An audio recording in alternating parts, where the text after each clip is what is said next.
कोयना जलाशयात मुसळधार पाऊस, धुक्यांची चादर आणि त्याच वातावरणात छोट्याशा बोटीने जिल्हा पोलीस अधीक्षक निखिल पिंगळे यांनी उपमुख्यमंत्री एकनाथ शिंदे यांची भेट घेतली। दरेगावातील या भेटीसाठी जातानाचे हे दृश्य सध्या चांगलेच चर्चेत आहे। दरम्यान उपमुख्यमंत्री एकनाथ शिंदे पुढील 3 दिवस दरेगावात मुक्काम करणार असल्याची माहिती मिळत असून कोयना धरण परिसरात सध्या मुसळधार पाऊस सुरू आहे। जलाशय पूर्ण क्षमतेने भरलेला असून अशा प्रतिकूल वातावरणात जिल्हा पोलीस अधीक्षक निखिल पिंगळे यांनी छोट्या बोटीने जलाशय ओलांडत दरेगाव गाठलेले आहे आणि उपमुख्यमंत्री एकनाथ शिंदे यांची भेट घेतली।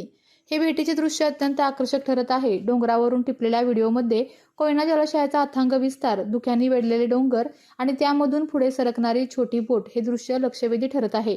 दरम्यान उपमुख्यमंत्री एकनाथ शिंदे पुढील 3 दिवस दरेगावात मुक्काम करणार असल्याची माहिती मिळत असून या काळात स्थानिक ग्रामस्थांच्या गाठीभेटी घेणार असून परिसरातील विविध ठिकाणी भेटी देण्याचीही शक्यता व्यक्त केली जात आहे।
विविध कंपन्यांमध्ये जॉब मिळवण्यासाठी किंवा स्वतःचा उद्योग व्यवसाय करण्यासाठी 1 वर्ष कालावधीचे महाराष्ट्र शासनाचे तांत्रिक कोर्सेससाठी Patil electronics institute Satara. Electrical supervisor, automobile mechanic, electrical wireman, motor winding, 2 wheeler 4 wheeler mechanic, computer operator, computer hardware आणि डिप्लोमा कोर्सेस। पात्रता 10वी 12वी, एसटी पासची सोय। Patil electronics institute, Radhika road, Satara 98 220 97071। 1986 पासून तंत्र शिक्षणामधील अग्रेसर संस्था पाटील इलेक्ट्रॉनिक्स इन्स्टिट्यूट।